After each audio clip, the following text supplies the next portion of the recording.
Yuk, jadi ini beberapa saran dari saya untuk membuat lighting design portfolio supaya bisa lolos di HS Wismar ataupun diterima di kantor lighting design di Jerman. Saya mendapatkan info ini dari teman saya yang sudah lama berkecimpung di dunia pendidikan di Jerman gitu. Jadi dia bilang kalau walaupun ini desain portofolio gitu, tapi mereka juga pengen lihat yang lebih teknikal gitu loh. Jadi nggak cuman art dan desain doang, tapi desain dan teknik gitu. Karena mungkin di Jerman tipikal orang-orangnya kayak gitu ya. Jadi sarannya untuk layout nih sebaiknya harus tetap simple gitu. Jadi nggak usah terlalu banyak elemen gitu, nggak usah terlalu banyak warna. Kemudian yang kedua itu adalah lebih teknikal gitu. Jadi nggak cuma ngeliatin gambar-gambar cantik gitu, tapi juga ada sedikit penjelasannya, mungkin sketsa atau pakai potongan denah gitu yang lebih teknikal lah. Kemudian yang ketiga itu yang penting ada penjelasannya. Jadi tidak cuma sekedar foto doang gitu atau gambar doang, tapi juga harus ada penjelasannya itu.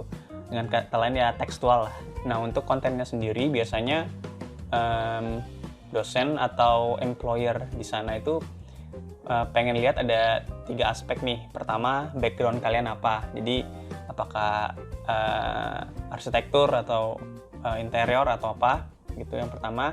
Kemudian yang kedua itu adalah experience kalian di bidang lighting ini. Nah yang terakhir itu adalah yang pasti skillnya. Nah skill ini yang benar-benar harus kalian liatin di portofolionya itu gitu. Nah ambil contoh portofolio saya dulu waktu ngelamar di HS Wismar ya.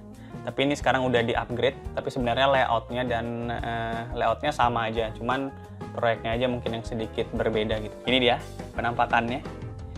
Jadi kenapa kuning? Ya saya pengennya lebih eye-catching aja gitu. Nah terus teksturnya juga saya pengennya nggak terlalu mengkilap gitu ya, tapi lebih kasar aja gitu. Nggak tahu kenapa, suka aja gitu. Terus judulnya juga sederhana aja, jelas. Lighting Design Portfolio, nama. Terus ini entah kenapa karena terlalu sepi ya, tambahin sedikit aja biar ada isinya lah. Jadi cuman kayak gitu doang sih portfolio gitu. Nah jadi kayak gini covernya, simple banget lah. Nah terus ukuran kertas yang saya pakai ini B5. Saya pengennya ketika nanti semua portofolio itu ditumpuk gitu. Nah, B5 ini kan lumayan ukuran yang agak unik ya, agak jarang dipakai gitu. Jadi ketika ditumpuk itu dengan portofolio orang lain, dia akan stand out sendiri gitu. Jadi kalau misalnya ditumpuk dengan A4, dia lebih kecil. Jadi mau nggak mau dimajuin ke depan kan, supaya rapi gitu. Nah, kalau dia ketemu sama misalkan yang lebih kecil lagi A5 gitu, mau nggak mau dia harus paling belakang kan. Dia juga tetap kelihatan gitu dengan warna kuning gitu. Nah terus di dalamnya pertama itu langsung masuk ke kurikulum vitae ya. Nah di sini lihat kan boring banget gitu. Jadi di sini ada ya informasi data diri, simple aja gitu, sedikit. Nah sisanya baru experience dan background gitu. Dan layoutnya ya simple aja, tekstual, dan orang ya mau nggak mau harus baca gitu. Terus kalau dilihat satu-satu nih dari setiap halaman, jadi setiap cover dari satu project pasti layoutnya kayak gini. Jadi ada satu killer image gitu, ya nggak killer amat sih, cuman pengennya sih gitu, jadi killer image gitu. Terus di sini penjelasannya, background proyeknya gimana, nah penjelasan awal dari proyek itulah istilahnya gitu. Nah terus di halaman selanjutnya di proyek yang sama itu ada penjelasan konsepnya sih. Jadi kalau lihat di sini saya pengen memberitahu bahwa saya itu pernah mengerjakan sesuatu yang skalanya besar gitu. Makanya yang saya liatin di sini master plan-nya gitu. Nah, jadi terus langsung deh ke proyek kedua. Jadi nggak terlalu ribet ya, nggak terlalu banyak halamannya gitu. Jadi yang 2 halaman pertama ini adalah killer image dan penjelasan, tekstual juga.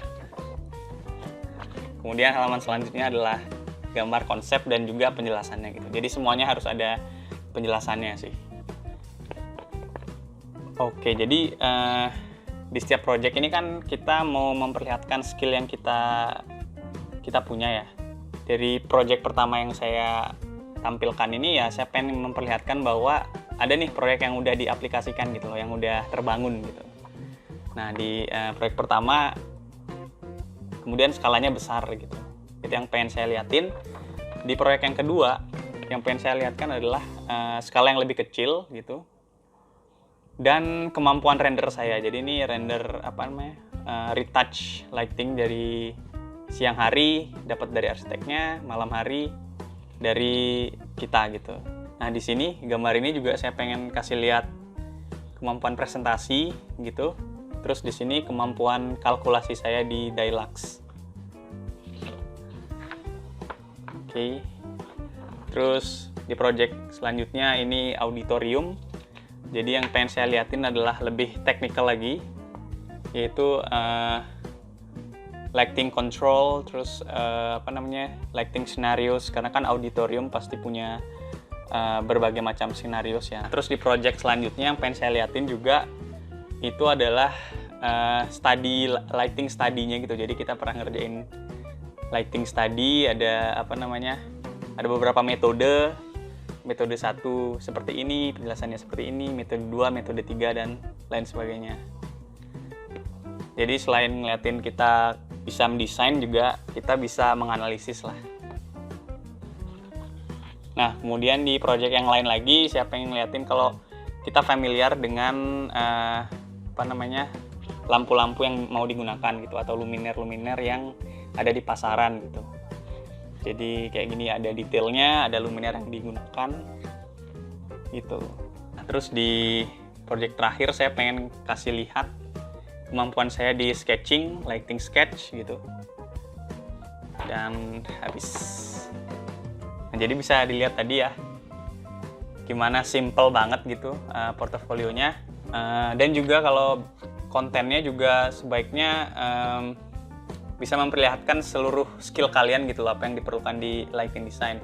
Kalau saya contohnya tadi kan ya ada yang sudah diaplikasikan, kemudian gimana sih retouch lightingnya dari gambar siang ke gambar malam gitu.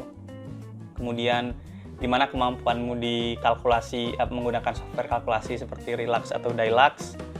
Kemudian mungkin juga kalian memperlihatkan gimana sih opsi-opsi yang pernah kalian lakukan di dalam desain gitu, metode-metode apa yang kalian lakukan. Terus juga mungkin bisa diperlihatkan sketsa tangan kalian gitu. Dan juga wawasan kalian tentang jenis-jenis lampu gitu, seperti yang tadi saya tunjukin di sinilah gitu. Oke, segitu aja. Mudah-mudahan kalian lolos kuliah atau kerja di Jerman.